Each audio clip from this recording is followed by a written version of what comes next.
Hello, everybody, and welcome to the Gmsmagazine podcast. This is the new season. Yes, we have a new season coming up with a new co-host, which I am extremely excited to have around because, believe it or not, my friends, we are recording on the 9th of September, or September 9th, depending when you are in the world, 2020. And despite the fact that Shawn and I have known each other for a number of years in Facebook, I think, Shawn, this is the first time I actually see your face. Hello. Yeah. Hi. I think that's true. Usually most people know me as like a screen name or something. Like, how long have we known each other? Like 5 years, and then they finally see my face. I think so. Thereabouts. I mean, we've known each other for a long time, and I thought when I wanted to do this new season for the podcast, I've always wanted to have somebody else. In fact, I've always done the podcast with a host, with a co-host, and I was very thinking about what to do, who to get, and I thought, you know what, Shawn is one of the very few people who has what it takes to actually call on my bullshit and tell me bang on when I'm messing up. And I thought I need a co-host like that. this is it. She's the one. I try.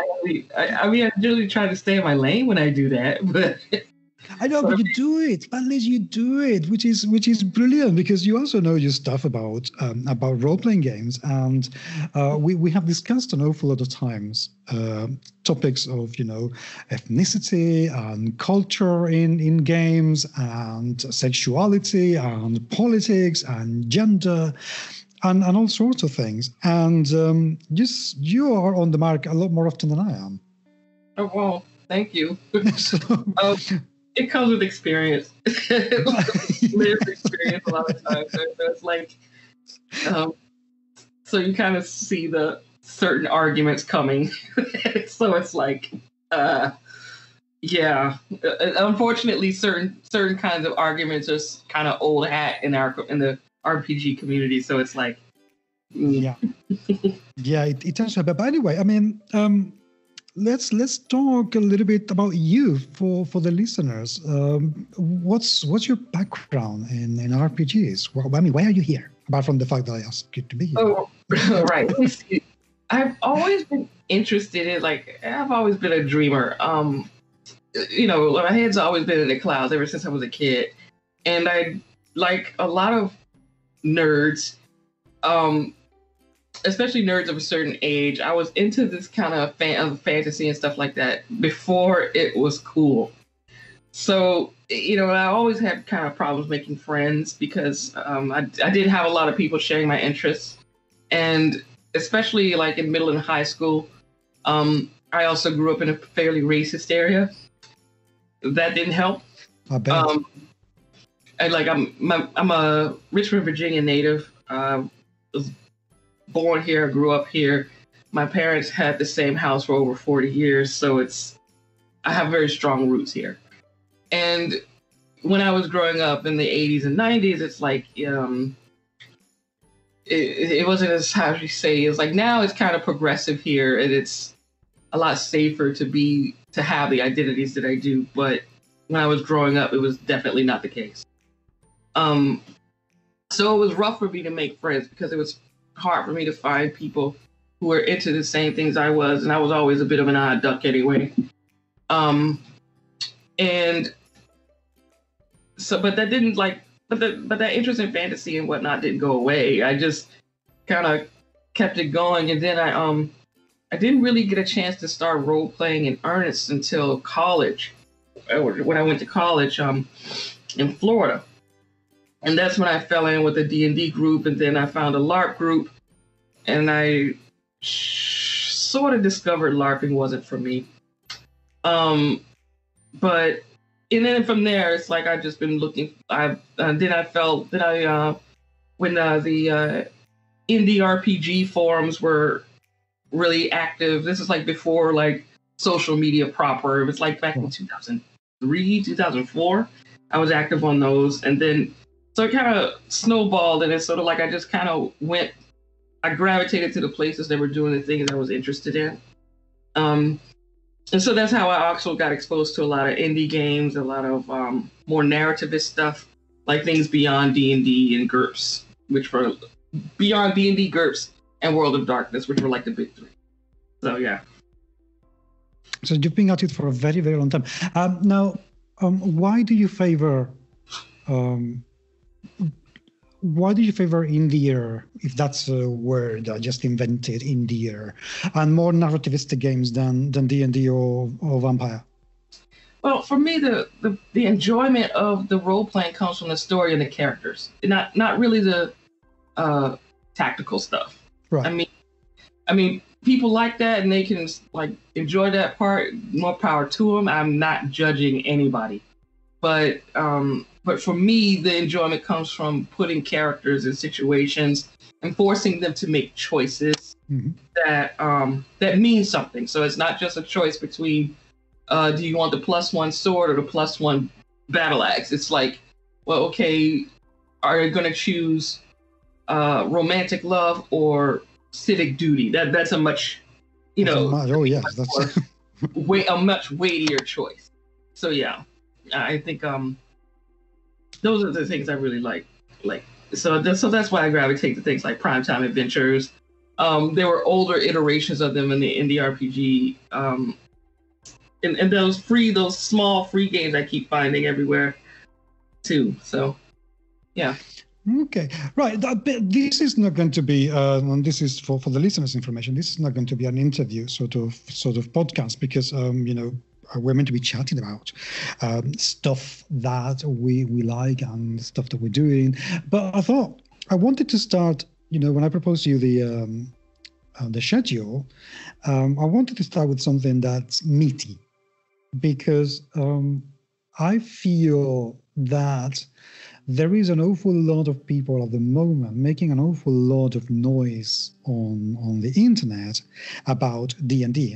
It certainly has become by a mile the most powerful edition of Dungeons and Dragons that has ever existed, and that's making Wizards of the Coast the most powerful RPG developer and publisher that has ever existed. Right. Which I don't feel would be an issue, and I'm not even using the word problem. I don't feel it would be an issue, but there is a massive distance between Wizards of the Coast and the next biggest company, right, which would probably be Paizo or Chaosium, one of the two.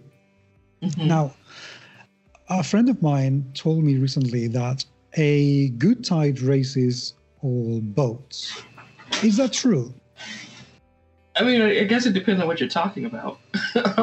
Well, I mean, Dungeons and Dragons is cool now. It's cool to be into D&D. It's cool to watch this Twitch and YouTube series with Dicebreaker and Matt Mercer and that sort of people going around. And the question is whether the stigma that became associated with role-playing games is going away. And I'm not entirely sure that it is. I mean, me either. I think role-playing has always been a bit of a niche hobby. And it's, how shall I say this? It's nerdy enough that, like, pretending to be elves and wizards and stuff I don't think will ever be truly mainstream in the way that, say, superhero movies are mainstream. Right. But yet right now there's so many places to go to play D&D. They even have like organized play, and it's super popular. And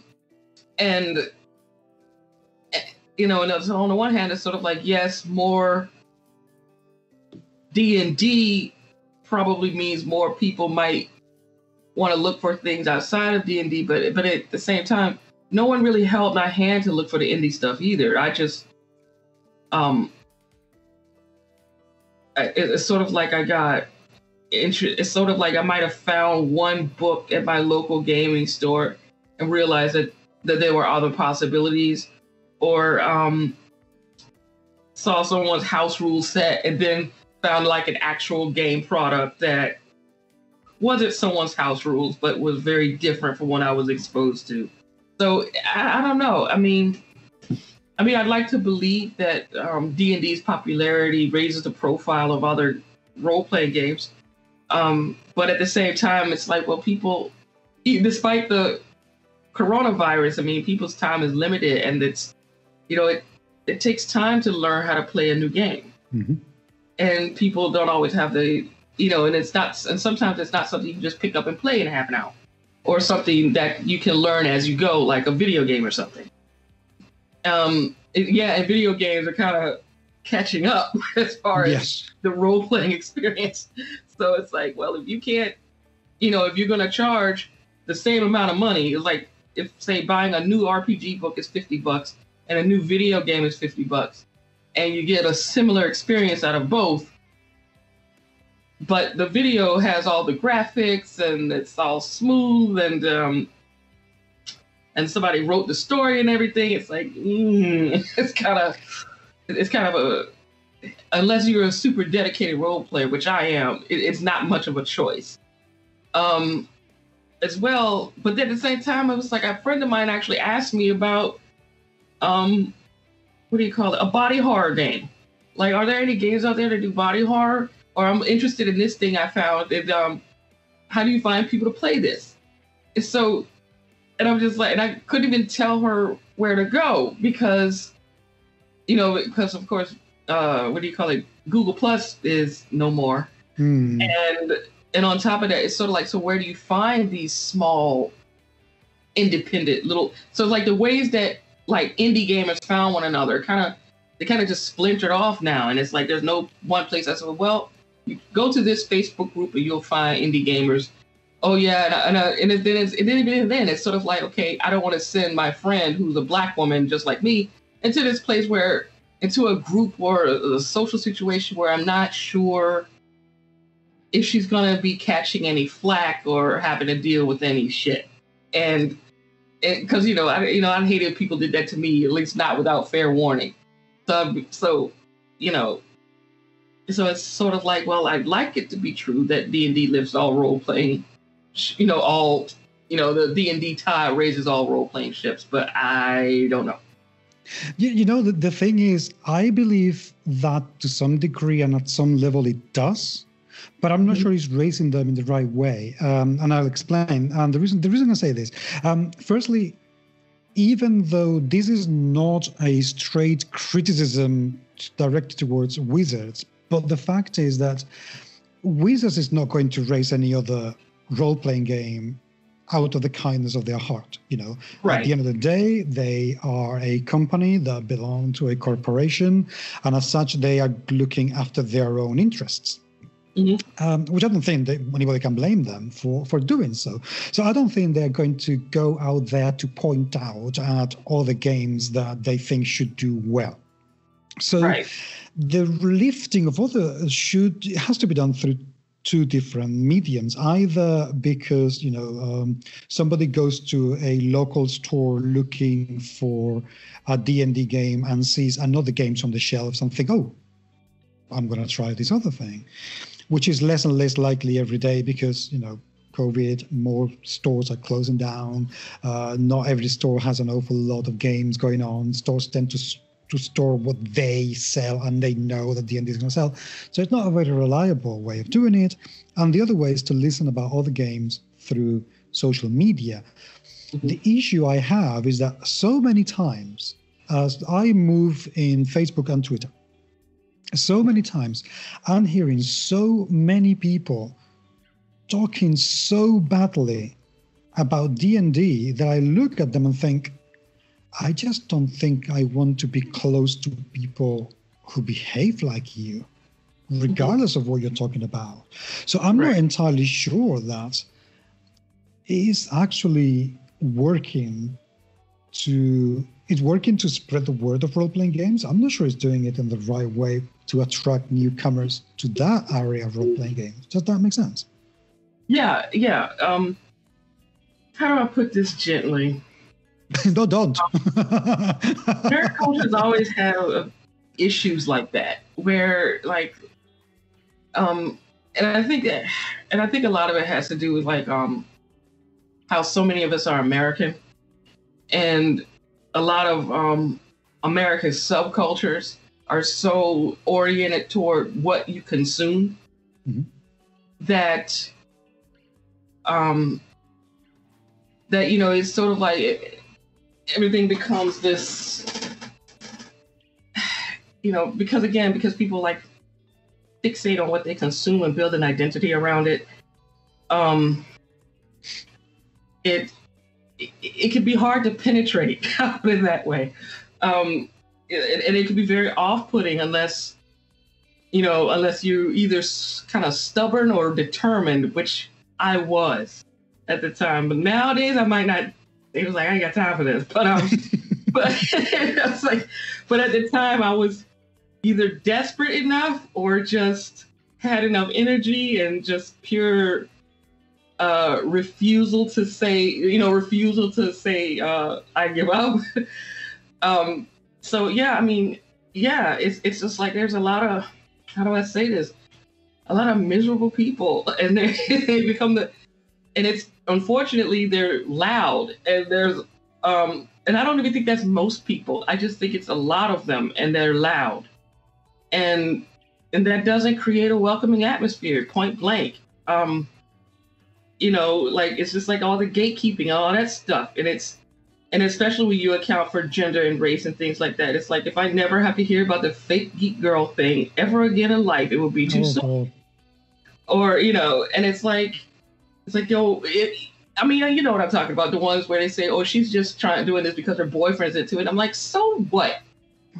She's trying something new. Or, it's just like, what difference does it make? What difference make? Yes, exactly. Yeah. I heard about the fake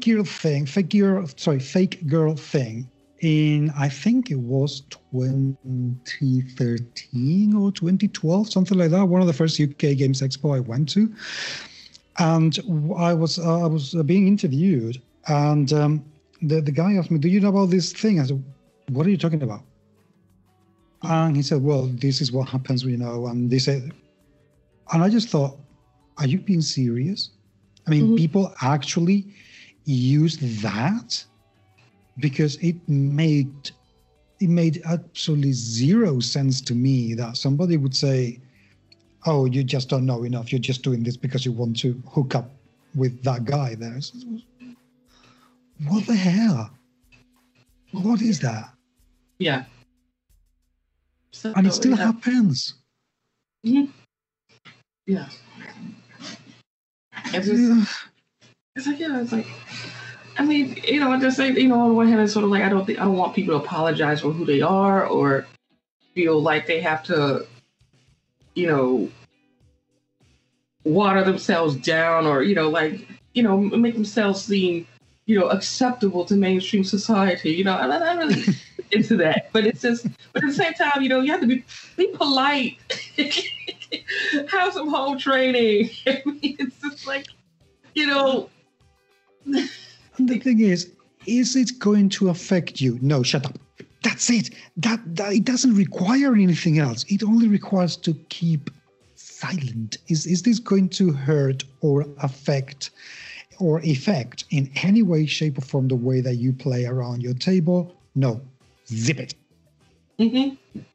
It's easy. it's very, very easy. So I just don't get, why are people so vocal and so against D&D? Don't get me wrong, I understand the fear of the monopolization of the hobby, and the fear that people will go into role-playing games through D&D, see all the mistakes and all the questionable choices that Wizards of the Coast is making at the time of publishing some of the book, and be put off about it.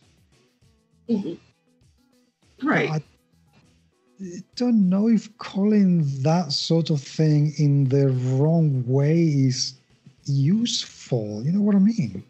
Yeah. It's like there's no need for so much vitriol. It really isn't. It's like, anything I don't like, I'm just really to check up, and it seems that other people enjoy it. It's like, you know what? It's not my thing. Or better yet, it's not my thing right now. Like, for someone who loves indie games, I'm actually running a D&D game on a weekly basis. But, it's a game like that really suits my tastes, and I can tailor it to make it fit me and whatnot. And it has a different tone and how do you say, a different tone and different vibe from your average D&D game. But and it is like all in good fun. And I don't know. I don't know where the idea that we're here to have fun got lost. I don't get that. Well, the thing is, I guess the idea of have fun is very subjective, and I think an awful lot of people feel threatened that they're going to stop having fun if some changes are implemented. The backlash against these options to turn orcs into something else than evil. Mm-hmm. Yeah. That backlash was absolutely chaotic. I mean, that was just, what the hell is this all about? Right. It's sort of like when that combat wheelchair option, oh my God, yeah. When that person made that, and like, this is just an option for people who use wheelchairs to feel included in D&D. It's like, there's nothing saying that you have to use this. There's nothing saying that every character has to have one of these, or like a completely different rule set where it's like all the way that it's like where it's like another character using this option is going to completely nerf your character or whatever. And it's like the people who are against it, I'm like, what?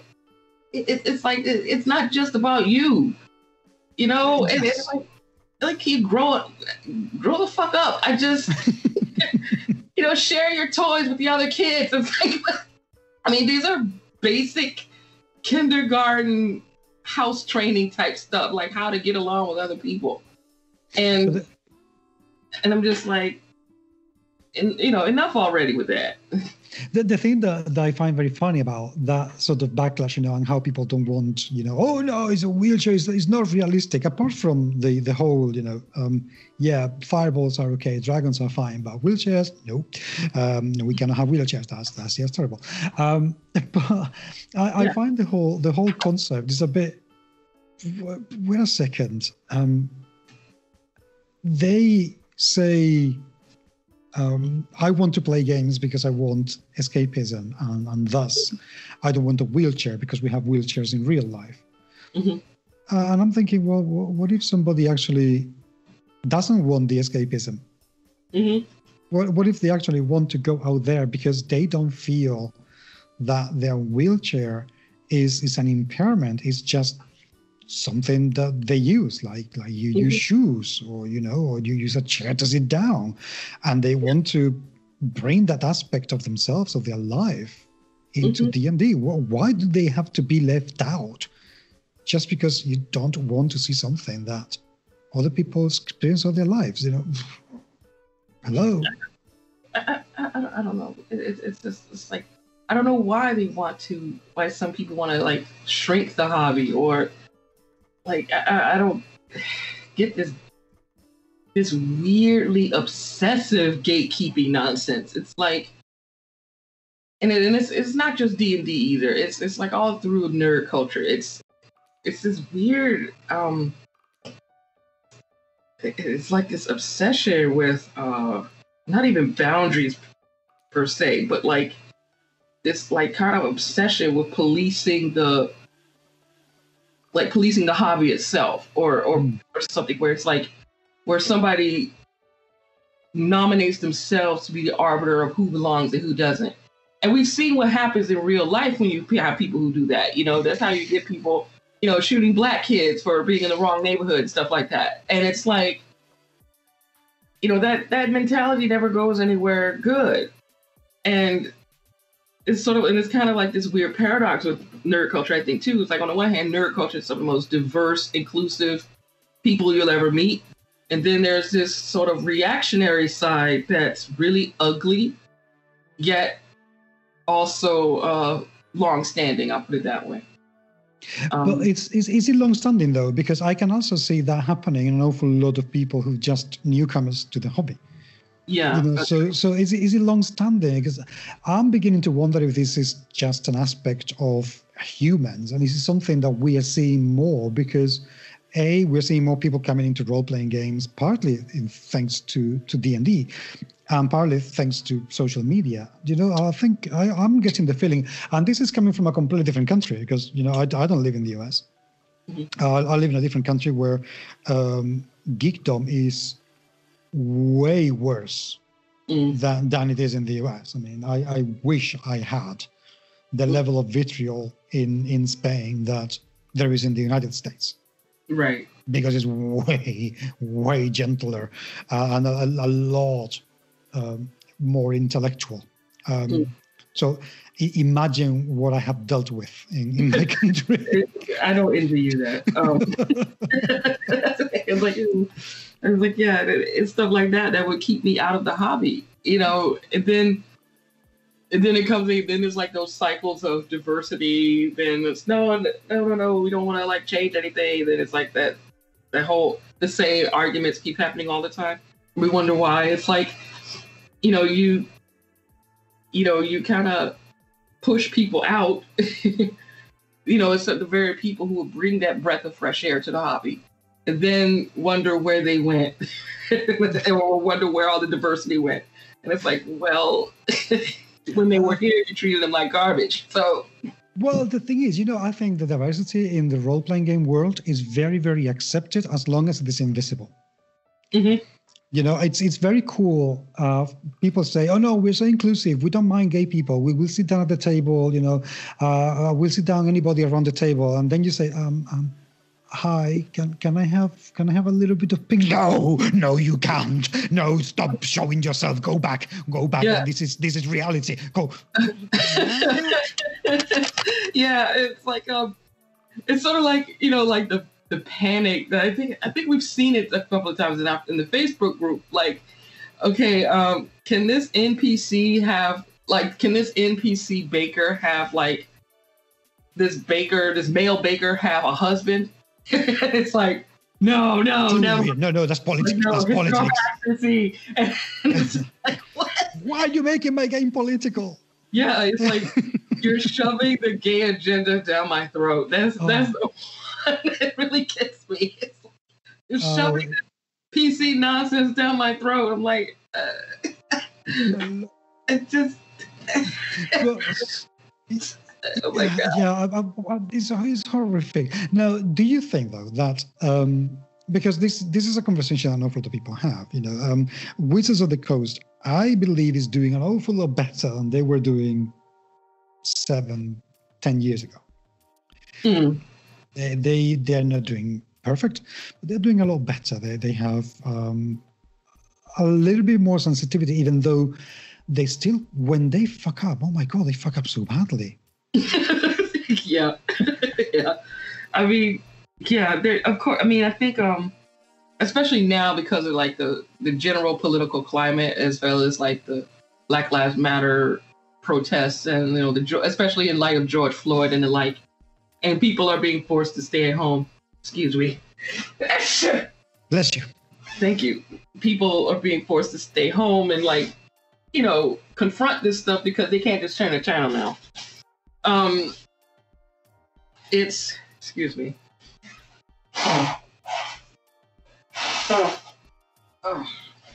Allergies. Anyway. And so, I guess people are kind of, I don't want to say waking up. I hope this is kind of a sign of things to come, as opposed to just a flash in the pan moment. But yeah, it's like, because people now are kind of like bringing it up without having to be pushed to.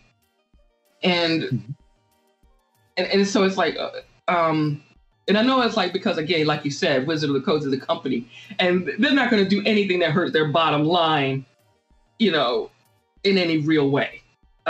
So, and I'm pretty sure they're riding they're paying attention to what people are paying, what the people are saying and doing, and what's safe for them to say and do in light of all that.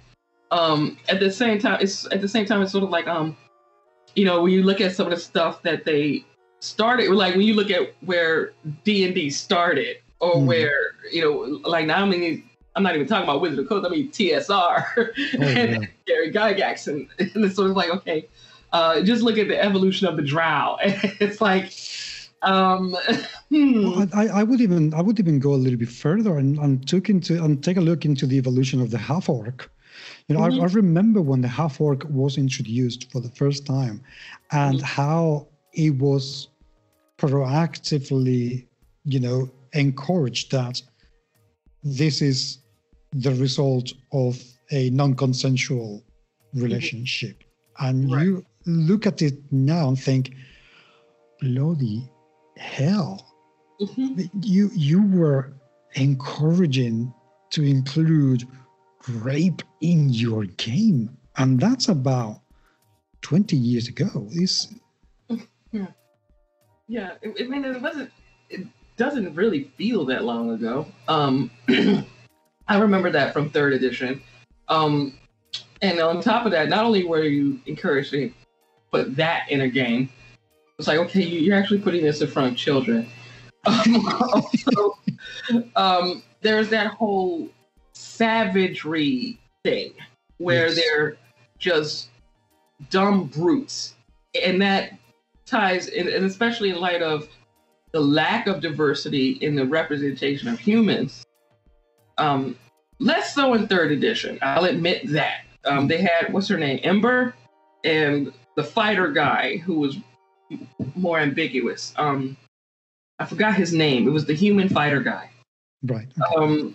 There was Ember, who was the monk, and she was a black woman, and then there was like the fighter guy that was in like all the art, and then there's a sorcerer guy who I think was Asian, but I'm not certain. But the way that like tapped into some really anti-black, anti-indigenous, you know, and then if you want to really talk about it, kind of even to a smaller extent, like some yellow peril type stereotypes, where like there are whole groups of people who are just born essentially beasts, and you're encouraged, you know, and it's like, and the game encourages you to not think twice about killing them. True. You know, and I'm like, you know, there was some pretty icky territory. And then, you know, and at the time I remember it's like they stuck by it for a minute. And then now it's sort of like they're kind of reevaluating those choices. And I'm like, okay, good. You're supposed to. Because that's not something I would be reminded of when I game, you know?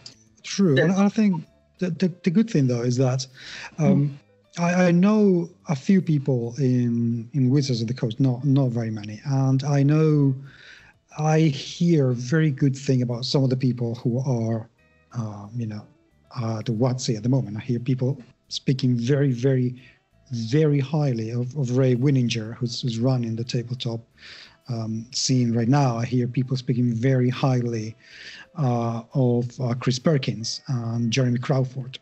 So, and to be honest, it's very good to know that one of the lead developers or the lead developer of D&D is also queer, you know, which is, I don't know if it's unheard of, but I don't know if anybody has had that high profile and be openly gay in a D&D development role before. If they're not straight white men, I'm shocked. So it's I mean, Jeremy, he looks white, so I presume he is. And I know that Chris is, and I know that Ray is. These are the three main people I know. I know that Mike Merrills is, definitely. But the fact that Jeremy's been there for a while now, I mean, he's basically developed D&D 5.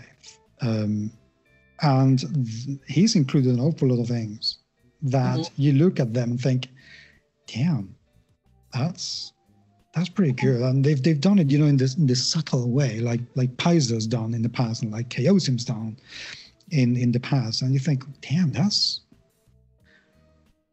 good. How Yeah. How can you give me the womb of the world later on?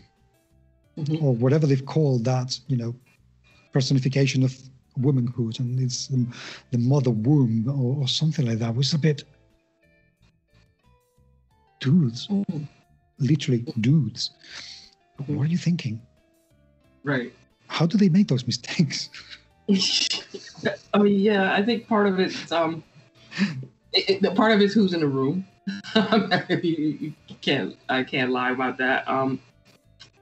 I think it's like what's happening in like Hollywood now, arts and entertainment, where it's like, for a while minority groups were content with being visible, but now we're realizing that it's not just enough to be visible. We also have to have control over our stories, mm-hmm. Control over how we're portrayed to the general public. And for so long, the way that we've been portrayed has been through the lens of people who flat out didn't know what they were talking about. Yes. Just put it that way.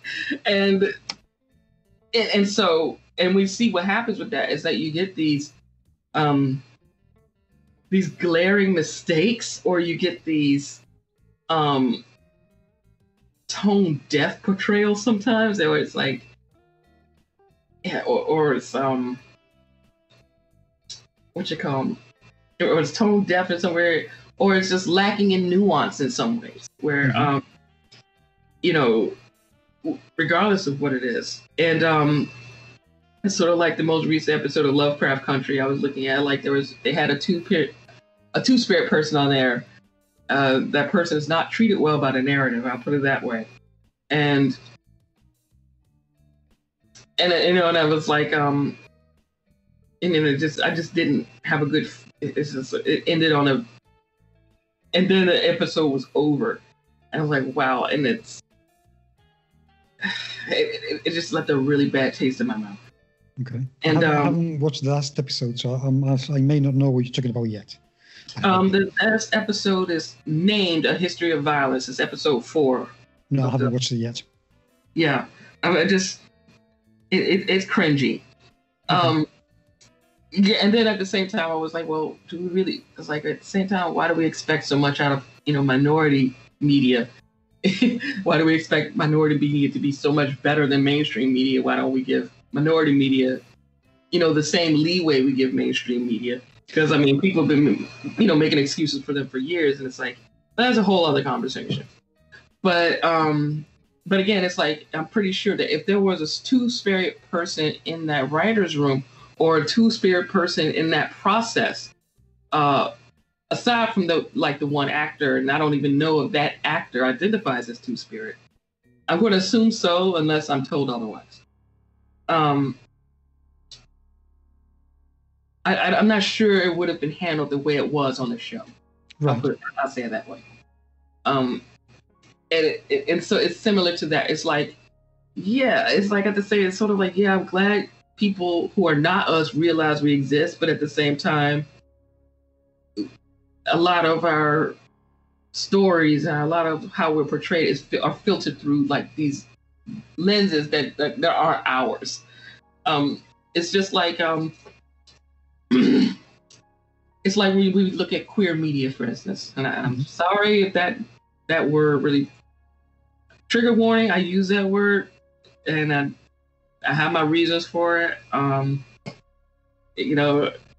So it's like I'm not trying to say anybody else has to use it. It's just, to me, it's yes, it's simpler, and I'm lazy, but there's also the fact that it has a history that I'm also honoring when I say that. There's you can tell the difference between the things that straight people think is important about the queer experience, mm-hmm. and the things that queer people know are important about the queer experience, if you get what I'm saying. Yes. And it shows in how queer characters are portrayed, how queer storylines are handled. So consider, I think, She-Ra, for instance. He said you could tell that was not by a straight person trying to imagine what a queer person would be like. Because I feel like if a straight person were handling that, you get like oh, woe is me. What do I do? How do I come out? It's like it's a certain narrative that the majority culture has in their head, and it shows up in everything they like. Not everything, but it shows up in the things they create. I put it that way. Yeah, that's what I'll say. And I think that's how those mistakes get made too, because it's like everybody has their blind spots. Everybody has like their biases and their presumptions and their assumptions about how people of different identities and different communities actually go about their lives. And for some reason, people are allergic to admitting that and saying, hey, this is not my experience. I mean, I read some stuff and I want to understand it, but it's not my lived reality. So, maybe hire somebody to be a consultant, maybe, bring somebody on the writing team or whatever, because, the mistakes are kind of, aside from being cringy, can potentially be harmful. Yes. Yeah. And I think that's where a company like WotC has to be very careful. And even though they are raising their awareness, these mistakes, and I'm prepared to give them the benefit of the doubt that these mistakes are happening truly and fully accidentally. That they have absolutely no interest in being sexist or racist, right, or homophobic in their products. That when it happens is purely out of ignorance and not out of malice or what's the word, or laziness even. But I think that they have to get into the idea that they must be even more proactive than they're being at the moment. A few days ago, there was a comment from Sarah, and I can't remember her surname, the woman who designed the combat wheelchair. There was a comment in Twitter from her essentially saying, she's developing the combat wheelchair for an awful lot of games that she cannot talk about because she's under NDA, but it would be great to add it as canon, as official stuff for Dungeons and Dragons and Wizards of the Coast. And there were some calls from people to WotC to hire her as a consultant. And the reply from Jeremy Crawford in Twitter was, "We love what you're doing. Please keep doing it." There was a little bit more to it than that, but that was the message. And I thought, wait a second, man. That is the kind of tide that's going to lift all boats. You, as Wizards of the Coast, coming and saying to this woman, "What you've done is great. Here, have a few $100 and do some work for us." That is what truly lifts the profiles of everybody, not just Wizards of the Coast, but the role-playing game in general, because it's saying it's not just that we value what you're doing, but if you do something that is worth it, we are going to support it. And that might encourage other people to do something that they may feel is worth supporting, so everybody becomes richer out of it. So I thought the reply from Wizards of the Coast, we see what you're doing, it's great what you're doing, keep doing it. It was a bit, dude, that only benefits you. That doesn't benefit anybody else. Right. Yeah, I see what you're saying. It's sort of like it's like all those companies that had that black square on their social media profiles, like to say Black Lives Matter, and like have no black employees. It's like, and it's sort of like, but like, it's kind of hard to, it's like, me personally, it's sort of like, okay, it's like, okay, I'm willing to suspend my cynicism about corporate culture. I'm willing to do that, where it's like, okay, I know you're just doing this because it's popular right now and you can't be seen not doing this. But if you're going to do it, at least do it right, Yes. If you're going to do it, don't just do a thing, put a thing on your social media post and say Black Lives Matter. Of course they do. I mean, where have you been? And then it's like, oh yeah, we're going to continue not to hire. We're going to continue not to look at our our leadership pipeline. We're going to continue to keep, our Black employees in menial jobs, and the CEOs and the people who are making the money, the C-suite people, the people who are really making all the decisions and all that. Those people are still going to be the same white dudes that we've always been. We're not going to change anything. We're just going to say Black Lives Matter. I guess that's better than nothing, but it's like right now I think like I mentioned before, it's like we're kind of getting tired of just being visible. We want it's like, okay, put your money where your mouth is, really, literally, like invest in the work that people are doing, invest in these communities, invest in these individuals. It's like you have somebody who has who literally has something you can easily fit into one of your products. It's ready to go. And you're not even going to the negotiating table to be like, okay, what's it going to take for you to allow us to free use of this thing you created?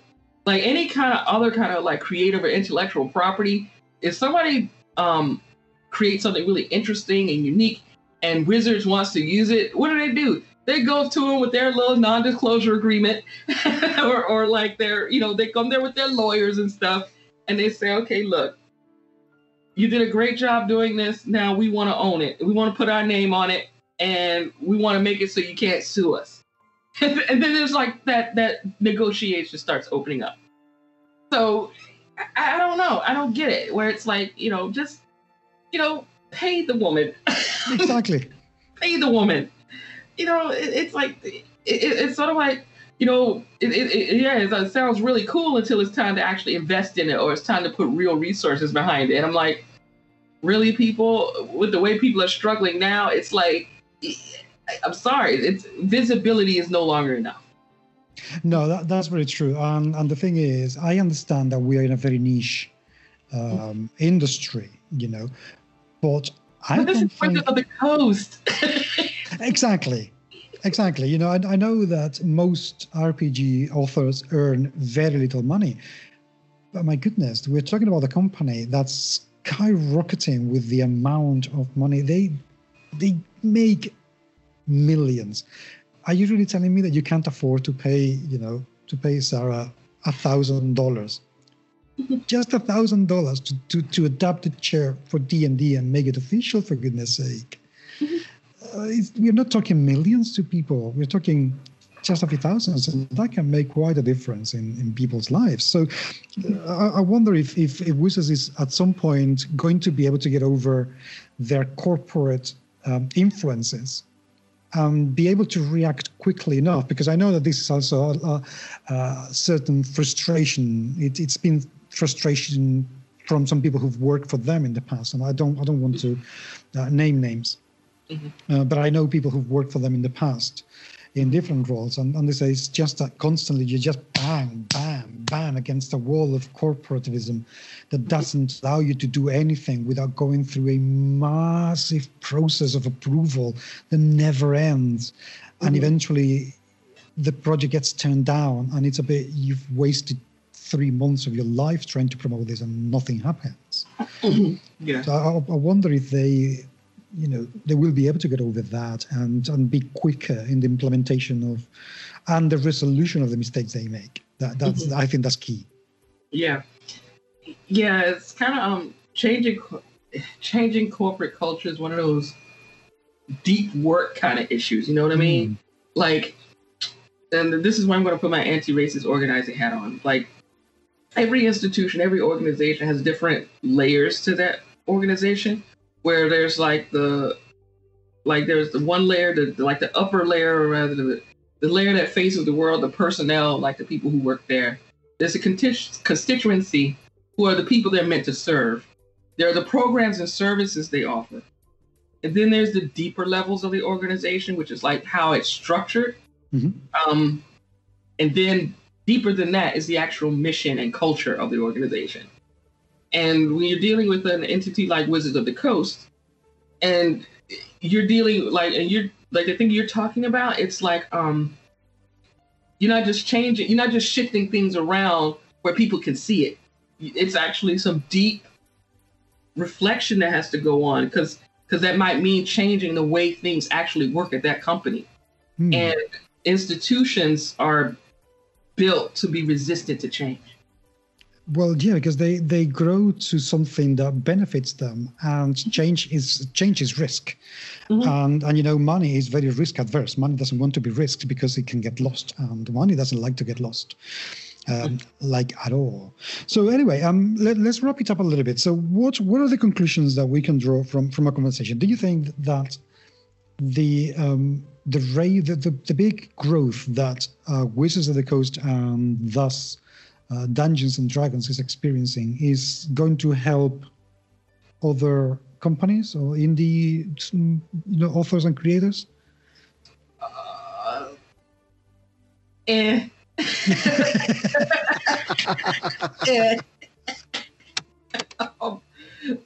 don't think Wizards wants their competitors to get too popular. I'll put it that way.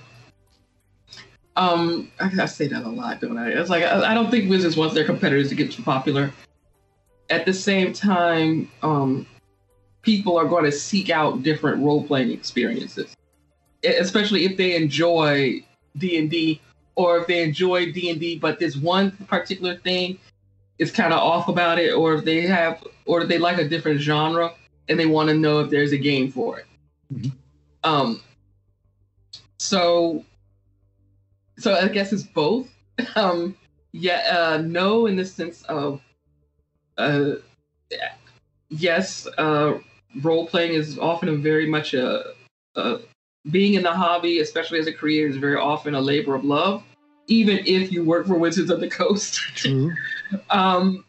So it's like nobody's trying to get rich or anything, and yet at the same time, Wizards of the Coast is a company that exists to make money. And that means not giving customers to their competitors. At the same, and then there's also the aspect where it's like, well, people are going to gravitate, people are going to seek out what appeals to them. And now, because with social media and stuff like that, it's much easier to connect with other people that way. Even though, like, the indie scene is kind of fractured a lot. But, I don't think it's automatically one way or the other. I'll put it that way. It's like I'd like to see that rising tide lift all role-playing boats, but I'm not. I wouldn't rest on it. I wouldn't. If I want to see other role-playing games get prominence, I know for a fact that I will have to draw attention to them. Yep. I can't rely on Wizards or other big companies to do that work because it's just not in their interest to do so. I agree. I think the growth of D&D can definitely help, but it will only do so if we use that growth as a tool to draw attention to something else. But if people keep talking about D&D, even if it is negatively, if people keep talking about D&D to tell other people, don't play this because it's rubbish, you're not talking about anything else. You're still talking about D&D. And that's not how things grow. If you hear somebody saying, I play D&D, I think it's a lot more productive to say, oh, have you also played this? Rather than, oh, why are you playing this? This is shit. Right. And it's, it's just like any kind of like media, you know what I'm saying? It's like, and like I said, this is a lot of like dynamics of nerd culture. Like, I'm not sure the knitting community has conversations like that. No. I hear the knitting community is awesome though. So it's like super welcoming and everybody's nice and they kick out the Nazis. They kick out the Nazis. And so that's a whole other conversation you and I need to have because like, why are we so reluctant to kick assholes to the curb? But and it's like, it's like people are drawn to people who love things, who are enthusiastic about things. It's like I've gotten more people to try new things based on my enthusiasm about it than me panning something I don't like. I've never gotten somebody interested in my horror campaigns because I spend all my time talking shit about D&D. Okay. I talk about like, hey, do you like Stranger Things? They're like, yeah, I can make a game like this and I'll be glad to run it if I get X number of people to join me. That's how I got people on board. It's like, well, this is new and unfamiliar, but I like Shawn. She seems into it. It might be fun. Or if it's like, this thing, it's like, or somebody who already played D&D with me and was like, I know you enjoy D&D, but and then this person was like, man, I wish I could play D&D, but I don't have time to do blah, blah, blah. And, it's such a pain in the ass to prep a game and this, that, and the third. It's like, there are simpler systems out there. And I tell them about them. And it's like, hey, there are much simpler systems out there that's a little bit more user-friendly for the busy adult. I'm like, yeah. So I'm like, yeah. So yeah, it's like you get a lot. And I hate using this this saying because people overuse it, but it's like, yeah, you catch more flies with honey than vinegar. Technically, that's not true, but you draw people in with being positive about things. You draw people in by being like, okay, we get it, you hate D&D, but what do you like to do? I mean, nobody wants to be around a sourpuss all day. Yes. Nobody likes that, a person who's nothing but negative about something that other people enjoy that's harmless. So agree. Yeah, so it's like if you want to raise the profile of other role-playing games, do it. Just share your enthusiasm about it. Talk about the awesome things you do with it. Boom. And I think that is an absolutely beautiful thought to leave this episode of the podcast, which has been really good fun. I've enjoyed this. Yeah, me too. Good. Right, listeners, thank you very much indeed for being there. As always, it's incredibly and truly and genuinely appreciated. Do get in touch. Take a look at the website. Take a look in Twitter where you can get a hold of me. I am at Gmsmagazine. Facebook page is always a good place to get hold of us. And if you want to get in touch through email, by all means, podcast@gmsmagazine.com. And anyway, until the next time, please stay safe. Remember to register to vote and wear your mask. We will talk to you very, very soon. Put the mask on. Put it on.